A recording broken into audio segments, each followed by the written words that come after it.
शारदा की अनियंत्रित बाढ़ कटान से पीड़ित किसानों ने अब कानून पुरोधा समाजसेवी राजेश भारती एडवोकेट से लगाई मदद की गुहार।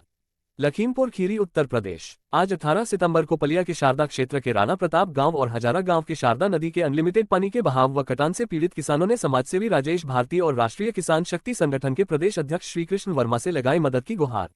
शारदा नदी की बाढ़ और कटान से पलिया कला क्षेत्र ही नहीं लखीमपुर खीरी और पीलीभीत जिला सहित कई जिलों के लोगों को बेघर एवं भूमिहीन होने से बचाए जाने को लेकर कानूनी स्तर पर माननीय हाईकोर्ट के समक्ष लड़ रहे पलिया कला के श्री राजेश भारती एडवोकेट और उनके सहयोग में राष्ट्रीय किसान शक्ति संगठन के प्रदेश अध्यक्ष पटेल श्रीकृष्ण वर्मा ने शारदा नदी क्षेत्र के प्रभावित गाँवों का भ्रमण कर लोगों को शारदा नदी की बाढ़ के असली कारणों की जानकारी दी।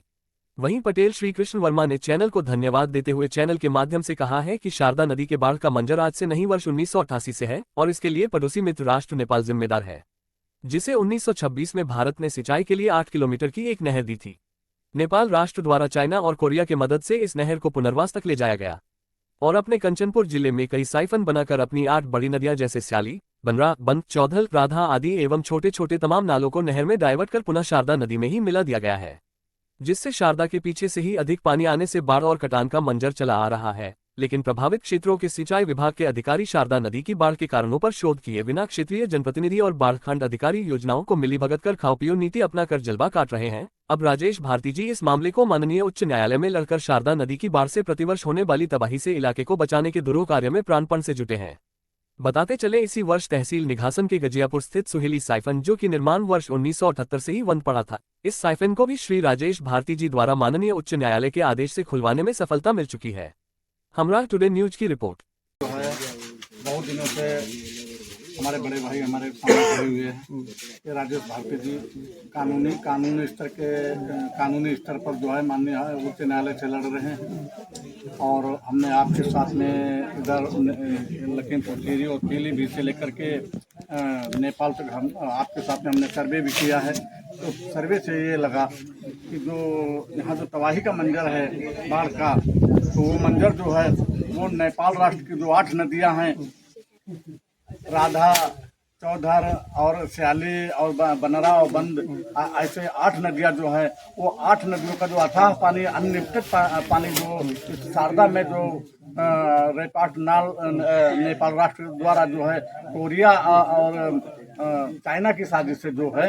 ये इसमें साइफन बना के जो डाइवर्ट किया नेपाल बर्बादी का बड़ा कारण है। कोई भी सरकार नहीं चाहती है कि हमारी जनता डूबे, कोई भी जनप्रतिनिधि नहीं चाहता है कि जनता डूबे, मगर जो ये काले अंग्रेज हैं हमारे अधिकारी,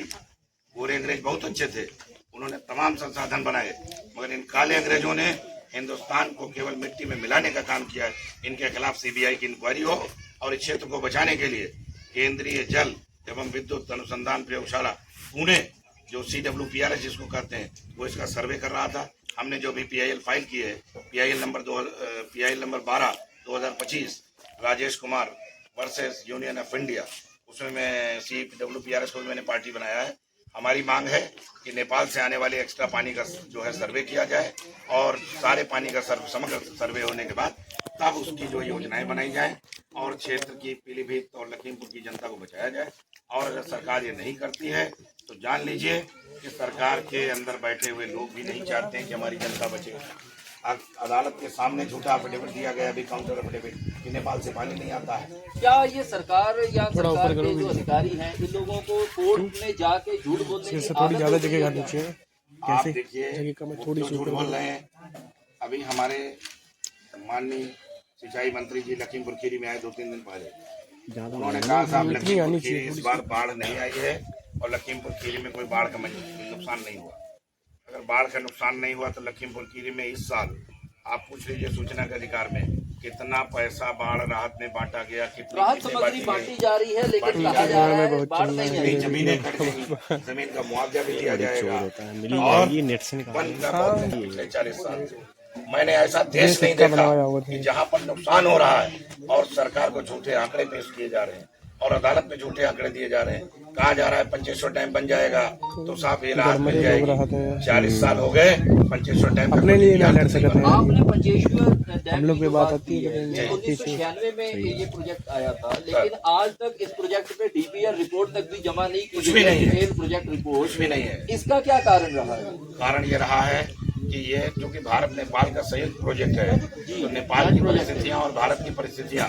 दोनों देशों की जब अनुकूल होंगी तभी ये प्रोजेक्ट फाइनलाइज हो सकता है। और नेपाल की वर्तमान में जो पोजीशन है वहाँ अंतरिम सरकार है, इस समय कुछ भी नहीं हो सकता। 2008 में मैं आपको काउंटर एफिडेविट दिखाऊंगा, उसमें लिखा है, अवधूराम ने काउंटर एफिडेविट फाइल किया था चीफ इंजीनियर शारदा ने, कि नेपाल का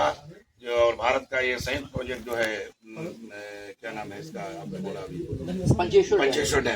पंचेश्वर डैम बन जाने के बाद बाढ़ की समस्या खत्म हो जाएगी। भारत के यशस्वी प्रधानमंत्री